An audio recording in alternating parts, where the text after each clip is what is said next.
Brook dried up. God said, arise. In other words, God was saying, in the times when the going gets tough, arise. How Brother Mike said, arise.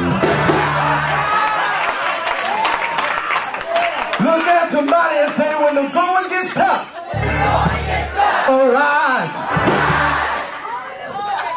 When it seems like it's getting hard, Brother Chris, it's not time to sit down, but it's time to.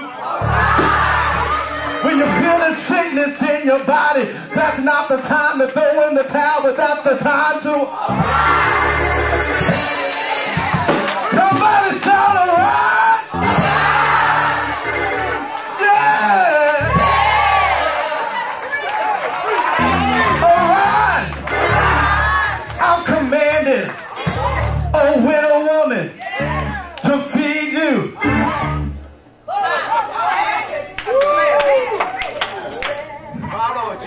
That's it.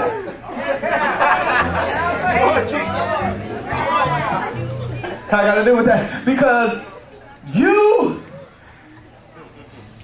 are left water and food,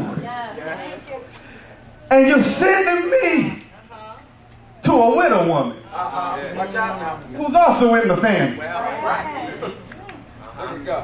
Sometimes God will give you answers that don't seem like they're going to work. Your problem is when you think you're smarter than God, so you don't try the answer that He said, because you already have determined within yourself that's not going to work. Maybe that's just me. God gave you a dream, but you thought that dream was too small because you forgot not to despise the day of small thing. So you took that little dream and threw it in the trash and was focusing on your so-called big dream. Gave you a business idea, but you thought you didn't see it bringing you that much profit, so you just put that one aside and you got your big profit idea. Said, go, I'm commanding man. Look at the people you got helping me, Jesus. See, that's what God had to deal with me. God said, Tony, I had birds to help Elijah. I had a widow woman to help Elijah. So don't complain about the misfits you got helping you.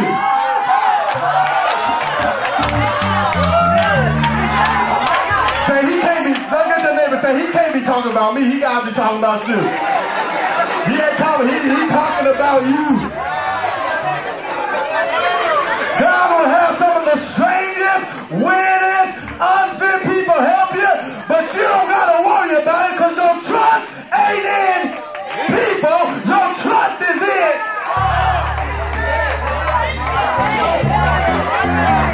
And so, he says, go to this widow woman. Because I have commanded her, she didn't even know it. Yes, God, yes. I've commanded her to feed you. My Lord. So Elijah goes there and Elijah sees this woman gathering sticks. She working, y'all. Gathering sticks. And Elijah says to the woman, go and fix me some cornbread. Yes. And give me some water with that. And the widow woman says back to Elijah, I'm sorry, sir. But I'm out here gathering sticks. Because I only have a handful of flour. And I only have a little cruse of oil. And I have a son, Brother G. And me and the son are about to eat our last meal. And after we eat this last meal, we're content, we're dying. Come on. Look at your neighbor and say, are you content with dying? Look at somebody and say, are you content with your dream dying? Are you content with your finances dying? The woman said, I'm going to eat this last bit of cornbread, and I'm going to drink this last sip of water, and after that, me and my son are going to die. But then Elijah came back, and Elijah told the woman to fear not. Look at your neighbor and say, neighbor, you don't got to fear. Don't fear. Well, brother Elijah, why wouldn't I fear? Because I only have a little food left. Well, that's why God had Elijah in the position he had him in, so that Elijah could tell the woman, you don't have to fear, because I've been where you are. Somebody look at your neighbor and say, neighbor, you're not going to die. I've been where you are. And guess what? I'm still here because God has sustained me, and God will sustain you. Look at the neighbor. Say, fear not. Find somebody else and high five and say, fear not. I see you going through hard times. I see you only got a little money left. I see you only got a little food left. I see you only got a little strength left. But look at somebody. Say, fear not. Fear not. Trust in God. I was there without food. I was without drink. But God led me to a brook, and I drunk from the brook. God sent some birds, and the birds fed me. Then God dried it up, but he sent me to you, not only for me, but for you too. Grab somebody by the hand. Tell your neighbor, we're in this together.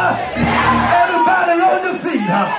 If I could get 10 people to say, preacher, I think I will be. The Bible says that the Lord is my shepherd. The Lord is my shepherd. Who shall I fear? Somebody say absolutely.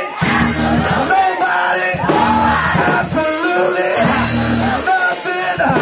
I don't fear gas going up. I don't fear tomatoes being rotted. I don't fear, because I trust in the Lord. I trust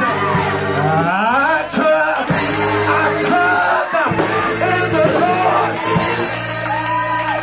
Why do I trust him? Why do I trust him? Because when I cried, he heard my cry. When I needed him, he came to my rescue.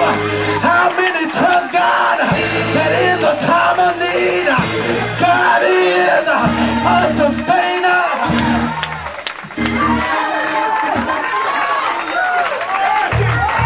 I ain't preached like this in a while, y'all. Feeling good.